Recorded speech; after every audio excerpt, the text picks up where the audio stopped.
So, this chapter focuses on transportation. Why single out transportation? Well, for many Americans, transportation is the single largest chunk of their climate footprints. This principally comes from two sources, cars and planes.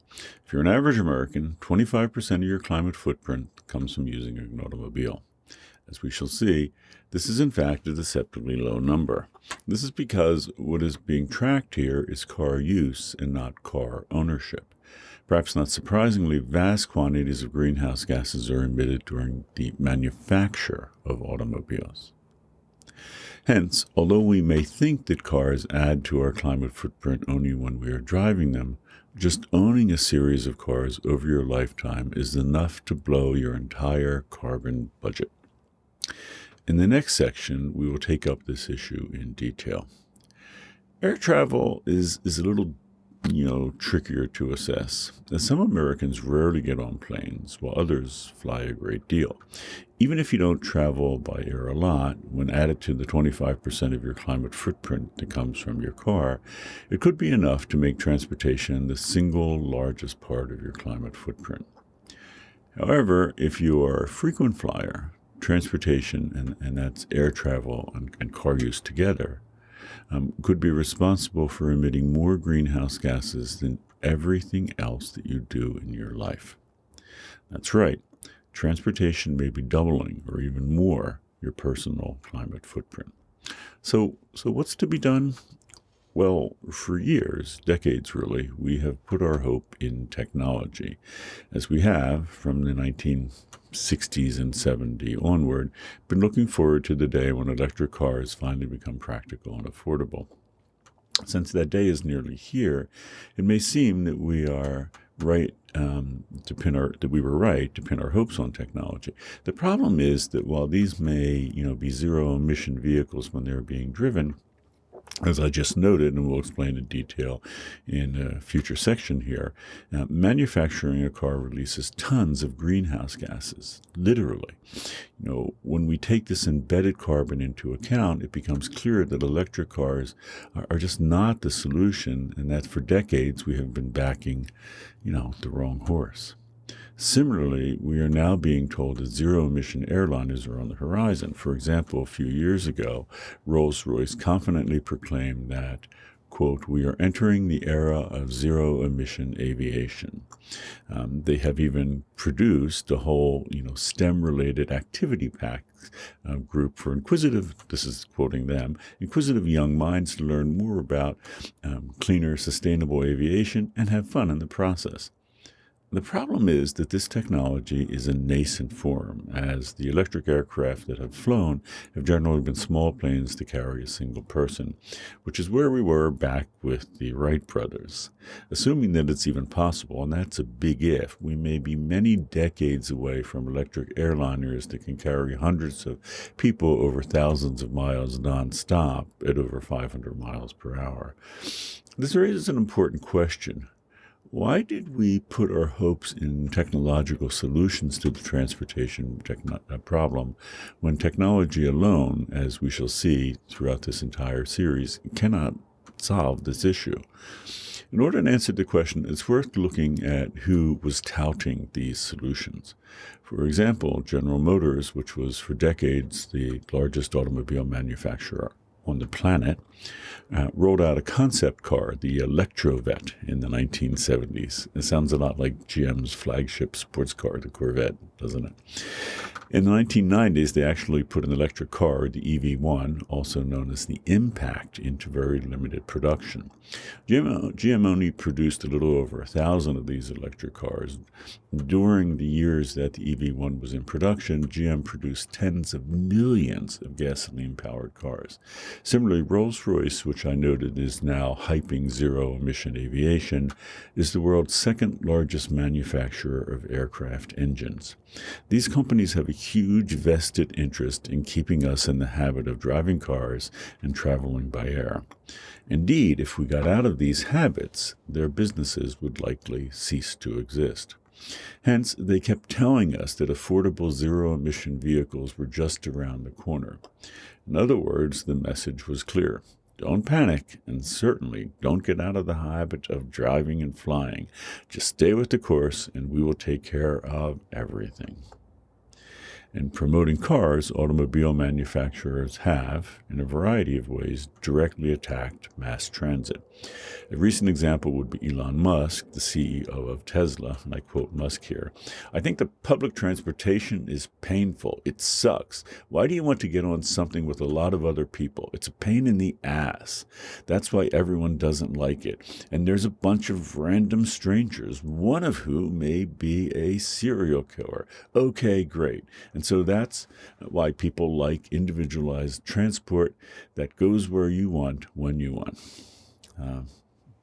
Musk's message is clear here.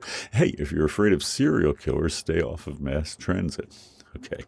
But seriously, it's worth pausing on the habits and promises of cars, planes, and other transportation options, which in fact is what this series on transportation will do. Since it is clear that technological solutions are not sufficient in themselves, we need to take a long, hard look at how we get around. In order to travel short distances like to school and work, we're in the habit of driving there by car. For longer distances, such as across the country, we're in the habit of using air travel.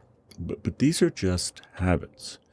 For short distances, we could alternately choose mass transit or personal mobility options like a bicycle.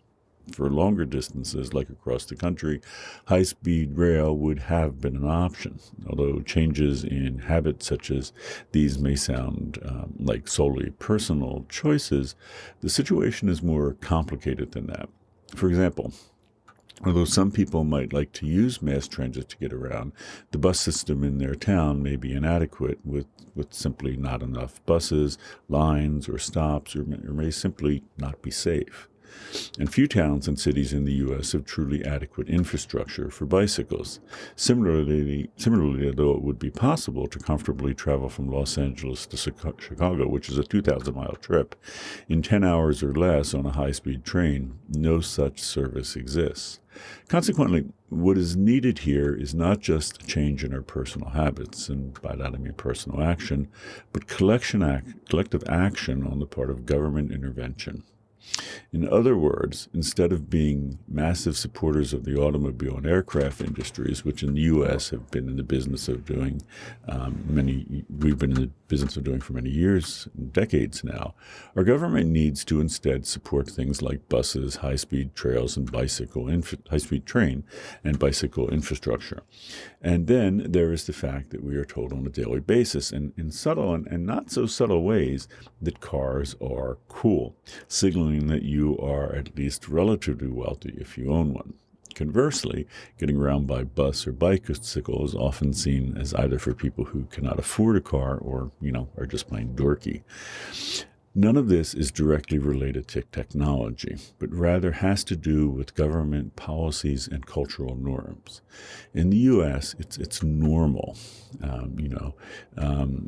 what's established by norms. The normal way of getting around is by car and plane, depending on whether you are traveling a short distance or far, respectively.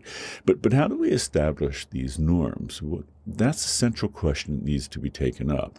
In some countries, such as Denmark, where the per capita income is just about the same as the U.S., many people get around by bicycle. In Copenhagen, the capital, nearly 2 out of 3 people commute to work and to school by bike. As we shall see in this series, Copenhagen's transformation into a bicycle-friendly city, which is still an ongoing process. This didn't happen overnight. Instead, it has taken nearly 5 decades. It was motivated by the same predicament that caused the American automobile industry to start promising us that zero-emission vehicle like the Electrovet, which were on the horizon. And that situation was the energy crisis of the 1970s. When it became clear in the 1960s and 70s that the global supply of fossil fuel could easily be interrupted and was ultimately finite, people, corporations, and countries set out to find alternatives and solutions. With respect to ground transportation, some countries, like the U.S., largely put its hopes in technological innovations and change, like the promise of the Electrovet.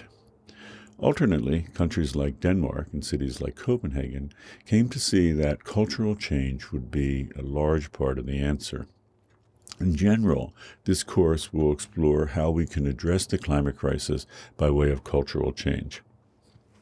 This is not to say that we should ignore or downplay the importance of technology.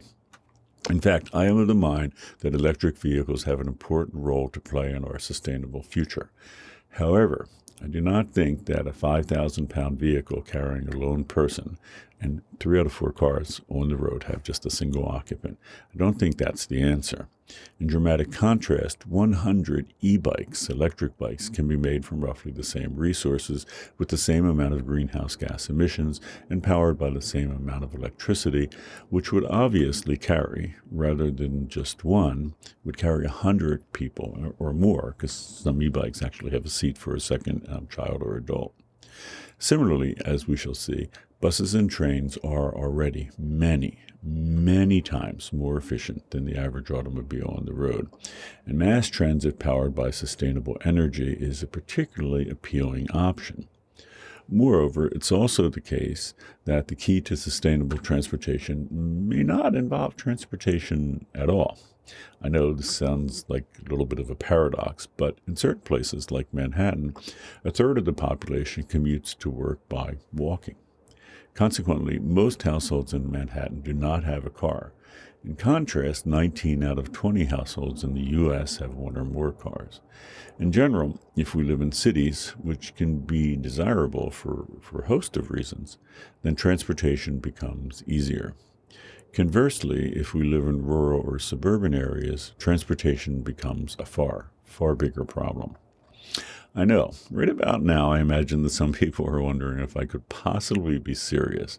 Do I honestly expect most Americans to ditch their cars and instead bicycle to work?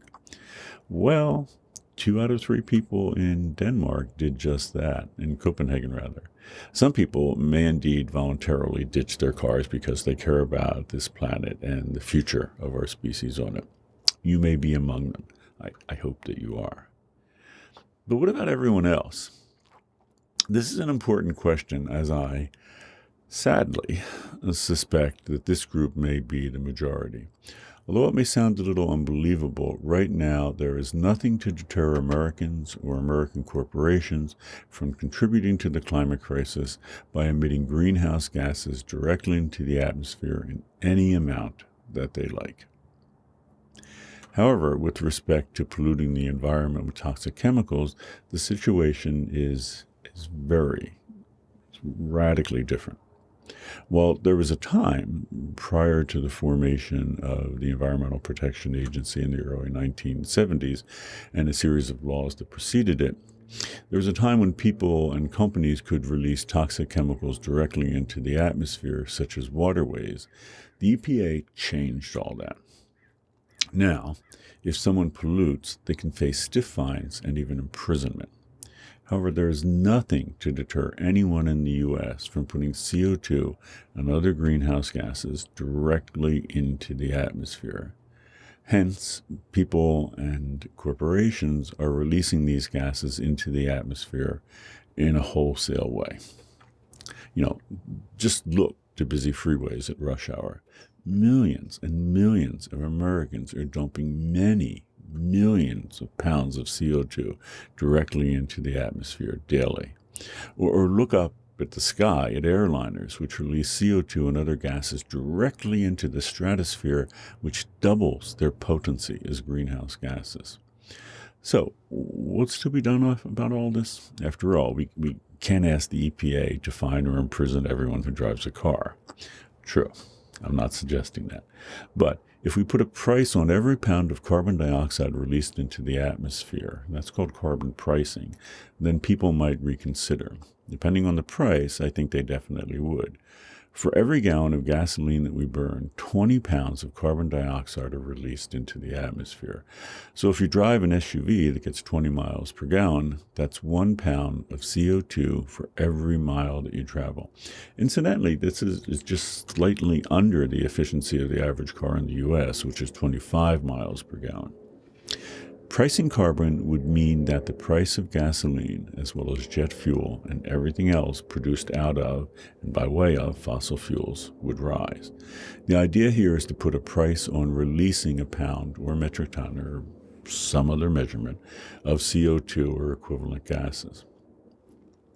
We know that when the price of gasoline goes up, people reconsider their driving habits. For example, in the fall of 2005, right after Hurricane Katrina interrupted the supply of gasoline and hence caused gasoline prices to rise about $3 per gallon for the first time in U.S. history, the sale of SUVs dropped immediately. What would happen if we started pricing carbon and caused the cost of gasoline to rise permanently and significantly? We can guess, as there was a similar situation a few years ago with cigarettes. When the U.S. government finally decided to step in and deter tobacco use, one of the things that was done was to impose a stiff tax on cigarettes. In particular, the goal was to stop young people from entering into a disastrous lifetime habit. In this regard in particular, pricing tobacco works surprisingly well. For every 10% increase in the price of a pack of cigarettes, youth smoking rates overall dropped by about 7%. Hence, if we priced carbon, the hope is that we would release less of it in the form of greenhouse gases. There is every reason to believe that this would happen. After all, if gasoline were $10, $15, or $20 per gallon, people would likely drive more efficient vehicles, drive less, and look for more economic alternatives like mass transit and personal mobility options, like bicycles. The same, obviously, would go for flying. Incidentally, we also know that a carbon tax would work because other countries have already levied them. For example, Denmark, which is of course where Copenhagen is located, started taxing carbon back in 1992.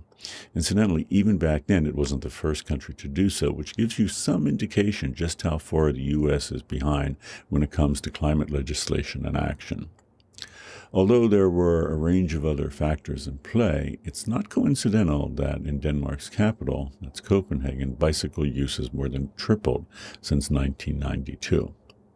Because the city addressed the climate crisis early on, Copenhagen now hopes to be carbon neutral by 2025. That's absolutely remarkable. So, whether it is through personal action, i.e. people reconsidering how they get around, government action, such as pricing carbon, or some combination of these two, such as municipalities building more bike lanes so that more people may bike, it is possible to dramatically reduce the climate footprint of transporting people around. Generally speaking, we also need to reconsider transportation altogether. As I noted, if we live in certainly densely populated locales like cities, it may be possible and really convenient to simply walk in order to get to work, to buy groceries, to visit friends, and so forth, whatever. However, it's also now possible to visit and meet with people without ever getting up out of our chairs. A few years ago, if you brought up the notion of being transported via telepresence, many people would have conjured up an image of, the transporters from Star Trek. However, COVID-19 zoomed us into the new telepresence era. Sorry, I couldn't help myself with that Zoom reference. If COVID-19 had struck 2 decades earlier, our response would have been entirely different, as the internet infrastructure, as well as the computers on our desks and the software that they were running, was simply not capable of handling high-definition video in the year 2000, for example. However, as Netflix, YouTube, and a range of other video services proved in the second decade of the 21st century, many people can now watch high-definition video. How many? In 2020, YouTube hit 2.3 billion, that's billion with a B, users worldwide, which is a little under a third of all people on the planet. In a future section in this series, I want to recount my personal experience with telepresence, which began back in 2015. Okay, thanks.